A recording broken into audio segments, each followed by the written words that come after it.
দুৰ্ভাগ্যৰ কথা যে যোৱা 17 মে এজনী শিলডুবি কপিলী ইংলিশ স্কুলত ক্লাস 9ত অধ্যয়নৰত ছোৱালী যিজনী ছোৱালীৰ বয়স 17 বছৰ হবলৈ আৰু দুদিন বাকি আছিল। এই সময়তে এজন বিহাৰী ল'ৰা বিকাশ চৌহান তেওঁৰ দেউতাকৰ নাম বানু চৌহান। এই ল'ৰাজনে প্ৰবঞ্চনা প্ৰায় 1 বছৰৰ পৰা ছোৱালীজনীক ৰাস্তাই ঘাটে আগভাতি ধৰে মানে স্কুলত যাওঁতে তেওঁৰ লগত ভাল পোৱাৰ মানে প্ৰস্তাৱ দি আছিল। যি প্ৰস্তাৱৰ কাৰণে আমি শুনা মতে মানে কিছুমান গাঁৱৰ মুৰব্বী যিবিলাক আছিল তেখেতসকলক মানে এই ছোৱালীৰ দেউতাই অৱগত কৰিছিল, যদিও তেখেতসকলে কোনো পদক্ষেপ ষ্টেপ হাতত লোৱা নাই।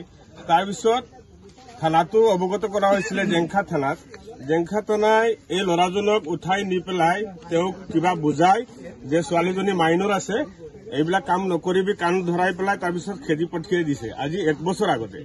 কিন্তু দুৰ্ভাগ্যৰ বিষয় যোৱা 17 মে এই ছোৱালীজনী 16 তাৰিখে তেওঁৰ মা দেউতাই মানে অৱগত হৈছিল, যদিও কিবা প্ৰবঞ্চনা কৰি 17 তাৰিখে এই ছোৱালীজনীৰ মামায়েকৰ ঘৰৰ পৰা বৰদলং স্থিত তেওঁৰ মামায়েকৰ ঘৰত ৰখা হৈছিল।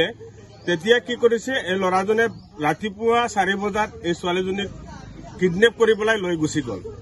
আজি এজন মাইনৰ ছোৱালী, এই ছোৱালীজনীক আমাৰ এই অঞ্চলৰ সকলো ৰাইজে মানে মনত দুখ আনিব লাগে যে এজনী মাইনৰ ছোৱালী আজি খেৰণী থানাত এজাহাৰ দিওঁতে খেৰণী থানাই এজাহাৰ লোৱা নাই।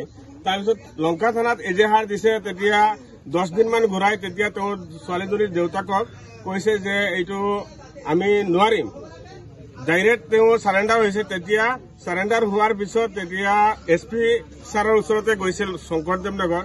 তেতিয়া SP মহোদয়ে বোলে কৈছে বোলে এইটো নহ'ব, প্ৰায় 8-10 দিন ঘূৰাই পেলাই কৈছে বোলে এইটো আমি পিছত দেখিম, এনেকা কিবা কৈ পেলাই বুজনি দিছে। ছোৱালীজনীৰ দেউতাই নিশ্চয় ভালদৰে ক'ব আপোনালোকৰ সন্মুখত।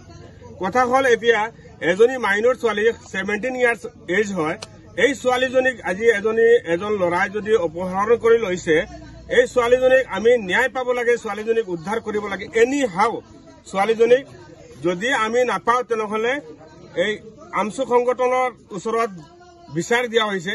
গতিকে আমচুক সংগঠনে এতিয়া দৃঢ়ভাৱে ডাঙৰকৈ প্ৰতিবাদ কৰিব, DC ছাৰৰ ওচৰতে যাব, লাগিলে SP ছাৰৰ ওচৰতে যাব। আমি এটাই আমাৰ প্ৰস্তাৱ যে ছোৱালীজনী আমাক লাগে, যিকোনো কাৰণত হলেও ছোৱালীজনী লাগে আৰু ল'ৰাজনক উপযুক্ত শাস্তি হ'ব লাগে। ইমানেই মোৰ বক্তব্য।